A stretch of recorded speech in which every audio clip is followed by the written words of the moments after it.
To Aru Majutsu no Index Volume 1, Chapter 1. The Magician Lands on the Tower. Fair, occasionally girl. You Aquarii, born between January 20th and February 18th, have the greatest luck in love, work, and money. No matter how incredibly improbable things may get, only good things will happen, so how about you go play the lottery? But no matter how popular you may be, don't try dating 3 or 4 girls at the same time. You know, I knew it would be something like this, but still. It was July 20th, the first day of summer break. Kamijo Tomo was at a loss for words in his Academy City dorm room that was ruled by a boiling heat due to a broken air conditioner. Apparently, lightning had struck during the night and had taken out 80% of the electrical appliances, meaning that the contents of his fridge had been wiped out. When he tried to eat the cup yakisoba he kept as emergency rations, he had spilled the noodles all over the sink. With no other option, he decided to eat out, but he stepped on and broke his ATM card while searching for his wallet. When he spitefully crawled back into bed to cry himself to sleep, he was woken by a love call on the phone from his homeroom teacher saying, "Kamijo-chan, you're an idiot, so you need supplementary lessons!" He had always felt that the horoscopes given on TV like weather forecasts tended to be just that, forecasts. But he was unable to laugh it off when it was that false. I really do get it, but I can't fully grasp it without speaking to myself. The horoscope was perpetually wrong, and Kamijo never encountered a true good luck charm. It was simply everyday life for Kamijo Otoma. He had believed that his fantastic misfortune ran in the family, but his father had won 4th prize, about 100,000 yen, and in a lottery his mother had won a vending machine roulette again and again without end. At times, he wondered whether he was not blood-related to them, but he could not enter the heir to the throne route without activating the little sister flag, so that kind of pointless foreshadowing would actually be a problem. To sum it up, Kamijo Otoma experienced nothing but misfortune to the extent that his life could, in essence, be called a running gag. But he had no intention of just lazing around because of bad luck. Kamijo did not rely on luck. In other words, he had a lot of drive. Now then, the immediate problems are my card and the fridge. Kamijo scratched his head and looked around his room. As long as he had his bank book, he could get a new card easily enough. The real problem was the fridge. Or rather, breakfast. They called it supplementary lessons, but he was sure to be forced to take methusillin pills and L-brace powder for the sake of power development. Doing that on an empty stomach would not be a good idea. As he changed out of the t-shirt he wore instead of pajamas and into his summer uniform, Kamijo considered stopping by a convenience store on the way to school. Living up to his position as an idiotic student, Kamijo had pointlessly stayed up all night as summer break approached, so grinding pain was running through his sleep-deprived head. However, he forced himself to think positively. Well, I guess I'm getting off easy if a single week will wrap up everything I missed in the 4 months worth of class I skipped this term, Kamijo thought. His mood rebounded to the extent that he suddenly muttered, "The weather sure is nice, maybe I should air out my futon." Kamijo then opened the screen door to the balcony, where he expected the futon to be nice and fluffy once he got back from his supplementary lessons. But on the 7th floor balcony, the wall of the neighboring building was less than 2 meters away. The sky is so blue, but my future's pitch black. His spirits dropped sharply. Forcing himself to say it cheerfully only had the opposite effect. Having no one around to act as the straight man only tormented him with the feeling of loneliness, and he used both hands to grab the futon on his bed. All else fails, I at least have to get this nice and fluffy, he thought. While thinking, he had felt something soft squish under his foot and looked down to find yakisoba bread still in its plastic wrapping. It had been in the aforementioned ruined refrigerator, so it had surely gone bad. I just hope it doesn't suddenly start raining this evening. Voicing a sudden bad premonition he had, Kamijo trudged out of the opened screen door into the balcony. He spotted a white futon already hanging there. Huh? The layout was exactly like a one-room apartment, so Kamijo lived alone.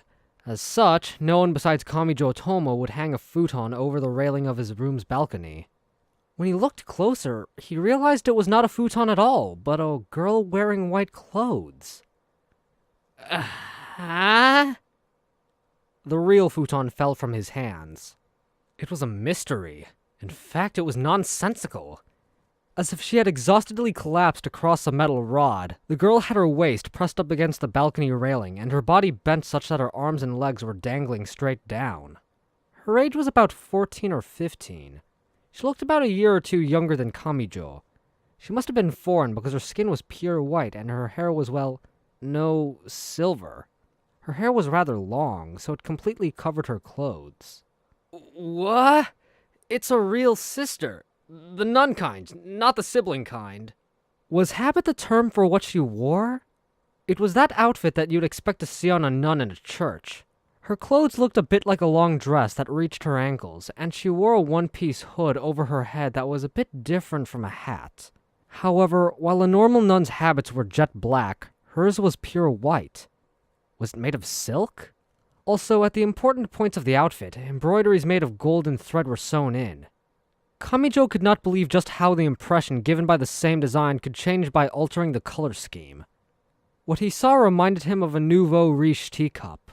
The girl's lovely fingertips twitched. Her head slowly rose from its hanging position. Her silk-like silver hair smoothly split to either side like a curtain, and the girl's face appeared from between the long hair.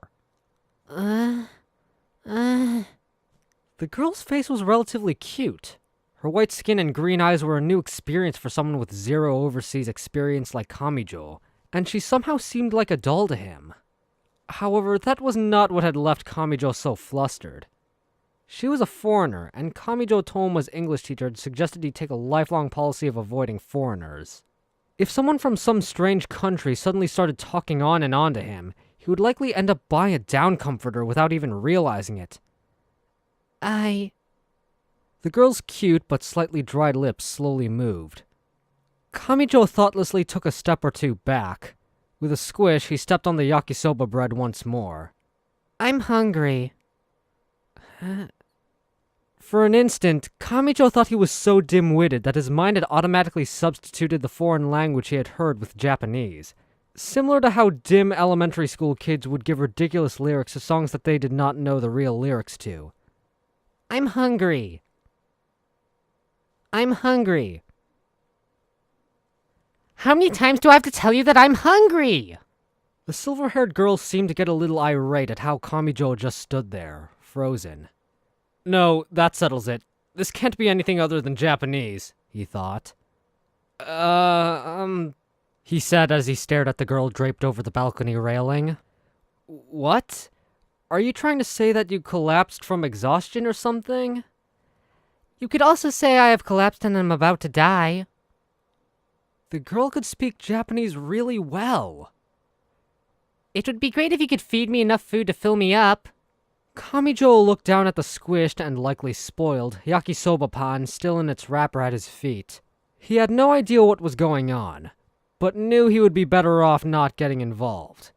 In the hopes of happily sending the girl off to some distant place, he stuck the squished bread up to her mouth.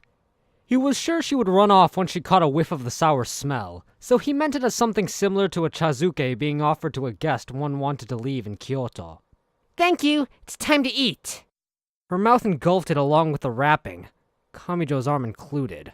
Once again, Kamijo's day began with a scream and a taste of misfortune. To read along with audio light novel to Aru Majutsu no Index, to read on your own time, or to read any other fine light novels, go to bakatsuki.org, baka-tsuki.org. Also, if you would like the part of a character in audio light novel, go to the Help Wanted advertisement in the link in the description. There is pay involved, although not that much.